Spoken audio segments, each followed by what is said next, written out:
আসসালামু আলাইকুম, সবাইকে স্বাগত। আজকে আমরা কমিউনিকেশন ইঞ্জিনিয়ারিং এর প্রথম ক্লাসটা শুরু করতেছি। তো শুরুতেই যে বিষয়টা নিয়ে বলতে চাচ্ছি সেটা হচ্ছে মডুলেশন। তো মডুলেশন জিনিসটা আসলে কি তার বলার আগে আমরা একটা জিনিস, যেমন আমি যে কথা বলতেছি আর আমার কথা যে আপনারা শুনতেছেন, বলেন তো একটা মানুষ সর্বোচ্চ কত হার্জের ফ্রিকোয়েন্সি বিশিষ্ট সাউন্ড শুনতে পারে? জি, অবশ্যই 20 কিলোহার্টজ। মানুষ 20 কিলোহার্টজ ফ্রিকোয়েন্সির বেশি যদি অডিও হয় বা কথা হয় সেই কথা শুনতে পারে না। হচ্ছে কুকুরের ক্ষেত্রে আমরা পড়ছিলাম ক্লাস 9-10 বইয়ে, এখন একটু মনে আছে মনে হয়। কুকুর শুনতে পারে সম্ভবত 50 কিলোহার্টজ, বাদুর মনে হয় আর একটু বেশি, 1.5 লক্ষ হার্টজ। আমি যদি ইনফরমেশন গুলো একটু ভুল দিয়ে দেখি আপনারা একটু মিলাই নিন, এটা অনেক আগে পড়ছিলাম। 150 কিলোহার্টজ মেবি। অর্থাৎ দেখেন, একটা প্রাণীর ফ্রিকোয়েন্সির রেঞ্জ আছে, যে রেঞ্জের বাইরে তারা শুনতে পারে না। যেহেতু আমরা মানুষ, আমরা 20 কিলোহার্টজ শুনতে পারি না। এখন বিষয় হচ্ছে যে আমি যে একটা সাউন্ড করতেছি 20 কিলোহার্টজের ভেতর, ঠিক আছে, এই সাউন্ড হচ্ছে আমি এখানে সাউন্ড করতেছি, এটা আমি সাউন্ড করতেছি। আমার কথা ধরেন হচ্ছে যদি খোলা মাঠে হয়, সর্বোচ্চ ধরেন 1 কিলোমিটার দূর থেকে কেউ শুনতে পারে, বা 2 কিলো, বা সর্বোচ্চ ধরেন 10 কিলো। আদৌ সম্ভব না যদিও। তো আমি একটা চিল্লানি মারলাম, 10 কিলোমিটার দূর থেকে কেউ শুনতে পারলো। আমরা যে কথা বলতেছি, আমি যে ফোনে কথা বলতেছি, আমি আছি হচ্ছে বাংলাদেশে, আমার ফ্রেন্ড আছে হচ্ছে কানাডাতে। কানাডা থেকে বাংলাদেশের ডিস্টেন্স কত? প্রায় 7,000 কিলোমিটার, আরো বেশি হতে পারে, আমি এটা আন্দাজে বললাম। 7,000 কিলোমিটার যদি আমি কথা বলতেছি আমার ফ্রেন্ডের সাথে, তা আমার কথাটা হচ্ছে এই বাংলাদেশ থেকে কানাডাতে কিভাবে যাচ্ছে, এত ডিস্টেন্স কিভাবে অতিক্রম করতেছে? আমি তো আর মানে আমি তো স্বাভাবিকভাবে কথা বলতেছি, তাই না? আমি তো আর ওই 7,000 কিলোমিটার পথ পাড়ি দেওয়ার মতো হাই ফ্রিকোয়েন্সি ক্রিয়েট করতে পারতেছি না, আর 7,000 কিলোমিটার দূরে পাঠাবো এরকম শক্তি নাকি আমি সাউন্ড তৈরি করতে পারতেছি? নো, পারতেছি না। তাহলে এখানে যে ঘটনা ঘটতেছে কি আসলে? এখানে ঘটনাটা ঘটতেছে হচ্ছে একটা মডুলেশন করতে হচ্ছে সাউন্ডটাকে। ধরে নিলাম আমার যে অডিও সিগন্যাল সেটা হচ্ছে এটা, এই অডিও সিগন্যালের ফ্রিকোয়েন্সি ধরলাম হচ্ছে 10 কিলোহার্টজ। এখন এই সাউন্ডটাকে আমরা যেহেতু অনেক দূরে পাঠাতে চাচ্ছি, অনেক দূরে পাঠাতে চাইলে আমাদের এই সাউন্ডটাকে অনেক বেশি শক্তিশালী করতে, মনে করেন একটা ছোট বাচ্চা একটা টেনিস বল যদি নিক্ষেপ করে, সে সর্বোচ্চ কত দূর দিতে পারবে? 5 বছর বয়সে একটা বাচ্চা, সে সর্বোচ্চ ধরেন হচ্ছে 20 ফিট দূরে ফেলতে পারবে। একই বলটা যদি আমরা মিচেল স্টার্ককে দিই, অস্ট্রেলিয়ার একজন পেস বোলার, তাকে যদি ওই সেম বলটা দেই, যে মিচেল স্টার্ক নির্ভর করে মানে কত দূর বলটা ফালাইতে পারবে? অবশ্যই তার থেকে বেশি, মোর দেন 20, সে 200, 100, 150 ফিট, 200 ফিট দূরে তো ফালাইতে পারবে, তাই না? অর্থাৎ এই যে কোনো কিছুকে আমরা কত কত দূরত্বে পাঠাতে পারবো সেটা নির্ভর করে হচ্ছে এনার্জির উপর। ছোট বাচ্চার থেকে মিচেল স্টার্কের এনার্জি অনেক বেশি, সুতরাং সে অনেক দূরে ফেলতে পারছে। সিমিলার ওয়েতে আমাদের যে সিগন্যালটা রয়েছে, সেই সিগন্যালটার এনার্জি যত বৃদ্ধি করতে পারবো, এই সিগন্যালটাকে আমরা তত দূরে ট্রান্সমিট করতে পারবো।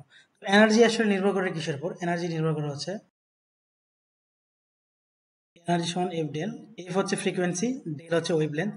যাই হোক, ফ্রিকোয়েন্সি যেহেতু আমাদের কম, সেহেতু আমাদের সিগন্যালের এনার্জিটাও কম। এখন কোনোভাবে যদি আমরা ফ্রিকোয়েন্সি বাড়াইতে পারি তাহলে আমাদের এনার্জিও বাড়বে। এনার্জি যদি আমরা বাড়াইতে পারি তাহলে আমাদের সিগন্যালটাকে আমরা অনেক দূরে পাঠাইতে পারবো, তাই না? শুধু কানাডা থেকে নয়, আমরা চাইলে সেটা অন্য একটা গ্রহেও পাঠাতে পারি যদি আমরা সেই পরিমাণ এনার্জি ক্রিয়েট করতে পারি। সো ফ্রিকোয়েন্সি বৃদ্ধি করার একটা উপায় কি? ফ্রিকোয়েন্সি বৃদ্ধি করার একটা উপায় হচ্ছে ক্যারিয়ার সিগন্যাল তৈরি করা। আর ক্যারিয়ার সিগন্যাল তৈরি করা কিভাবে? আমরা অসিলেটর সম্পর্কে জানি। অসিলেটর হচ্ছে হাই ফ্রিকোয়েন্সি সিগন্যাল তৈরি করতে পারে। তো ক্যারিয়ারটা হচ্ছে একটা ফ্রিকোয়েন্সিগত সিগন্যাল যার ভেতর অন্য কোনো ইনফরমেশন থাকে না। ক্যারিয়ার সিগন্যালটা কি? যার ফ্রিকোয়েন্সি কি অনেক বেশি। এই এফসি বিশিষ্ট একটা ক্যারিয়ার সিগন্যাল, আর আমার সিগন্যাল হচ্ছে। এখন আমার এই সিগন্যালটাকে যদি এই ক্যারিয়ারের সাথে যদি সংযুক্ত করা যায় তাহলে কি হবে? ক্যারিয়ার আমাদের যে তাহলে টোটাল ফ্রিকোয়েন্সি কত হবে দেখেন। টোটাল ফ্রিকোয়েন্সি হবে হচ্ছে আমার অল্প একটু ফ্রিকোয়েন্সি আর ক্যারিয়ারের অনেক বড় ফ্রিকোয়েন্সি মিলে একটা মোটামুটি ভালো একটা ফ্রিকোয়েন্সি। আর এই ফ্রিকোয়েন্সি নিয়ে যদি আমরা একটা এনার্জি তৈরি করি, সেই এনার্জি কি হবে? অনেক সাফিসিয়েন্ট হবে অনেক দূরে পাঠানোর জন্য। এই যে আমাদের যে অডিও সিগন্যাল বা মেসেজ সিগন্যাল যেটা আমরা পাঠাতে চাই বা যেটা ক্রিয়েট করি, এই সিগন্যালের সঙ্গে ক্যারিয়ার যে সিগন্যাল, হাই ফ্রিকোয়েন্সি একটা সিগন্যাল, সেই হাই ফ্রিকোয়েন্সি সিগন্যালকে যে মিশ্রিত করি আমরা সেই উপায়ে, সেই উপায়টাই হচ্ছে মডুলেশন। আশা করি বুঝতে পারছেন মডুলেশন কি। মডুলেশন, আর এই মডুলেশন থেকে আবার পরবর্তী পর্যায়ে আমার এই যে সিগন্যালটা, যেমন সাপোজ ধরেন আমার সিগন্যালটা মডুলেশন করার পরে এরকম হচ্ছে, এই সিগন্যালটা যদি আমার বন্ধুর কানে পৌঁছানো হয়, আমার বন্ধু কি বাঁচবে বা বন্ধু কি শুনতে পারবে? এখানে তো প্রচুর পরিমাণে হাই ফ্রিকোয়েন্সি ক্যারিয়ার আছে, সেও তো 20 কিলোহার্টজের বেশি শোনা তার পক্ষে সম্ভব না। তো এখানে যে প্রক্রিয়া মেসেজ সিগন্যাল এবং ক্যারিয়ার সিগন্যালকে মিশ্রিত করা হয় সেটাকে বলা হয় মডুলেশন। তার বিপরীত প্রক্রিয়ায় এখানে ঘটানো হয় ডিমodulation। ডিমodulationটা হচ্ছে এই ক্যারিয়ার মিশ্রিত যে অডিও সিগন্যাল, সেই ক্যারিয়ার মিশ্রিত অডিও সিগন্যাল থেকে আমাদের যে ক্যারিয়ারটা আছে সেই ক্যারিয়ারটাকে পৃথক করে আমাদের যে অরিজিনাল সিগন্যাল, সেই অরিজিনাল সিগন্যালটাকে তৈরি করা। ওই অরিজিনালটা সিগন্যালটা গ্রাহকের কাছে পৌঁছে দেওয়ার যে ব্যাপারটা, সেখানে এখানে মূলত হচ্ছে ডিমোডুলেশন ঘটানো হয়। আর ডিমোডুলেশন করতে গিয়ে বা হচ্ছে এই যে আমাদের যে মডুলেশন করে সিগন্যালটাকে অনেক দূরে পাঠালাম, এখানে কি কোনো নয়েজ হবে না বা ডিস্টরশন হবে না? হবে। আমরা যেভাবে কথাটা ক্রিয়েট করছিলাম সেই কথাটা কিন্তু আমার বন্ধুর কানে নাও পৌঁছাতে পারে।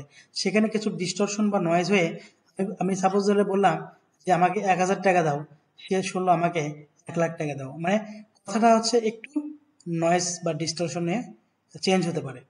তবে আধুনিক টেকনোলজি এটা নিয়ে কাজ করতেছে। এই যে নয়েজ বা ডিস্টরশন এটাকে অনেকটাই মিনিমাইজ করে নিয়ে এসছে এবং প্রযুক্তির উন্নয়নে এটা চলতেছে এবং সামনে আরো অনেক ভালো কিছু আমরা পাবো ইনশাল্লাহ। যাই হোক, আজকে ক্লাস ছিল আমাদের মডুলেশন কি, আশা করি আমি আপনাদের বোঝাতে পারছি। আর কমিউনিকেশন ক্লাস এখান থেকেই শুরু। আমরা কমিউনিকেশনের একেবারে একাডেমিক থেকে শুরু করে জব প্রিপারেশনের জন্য যেটাগুলো প্রয়োজন সেগুলো আমরা সলভ করব। এবং তো আপনারা হচ্ছে ধৈর্য সহকারে আমার সঙ্গে থাকুন, আমাকে একটু সাপোর্ট দেন, আমি আপনাদের জন্য কিছু করার চেষ্টা করি। এই বলে আজকে ক্লাস এখানে শেষ করতেছি। আল্লাহ হাফেজ।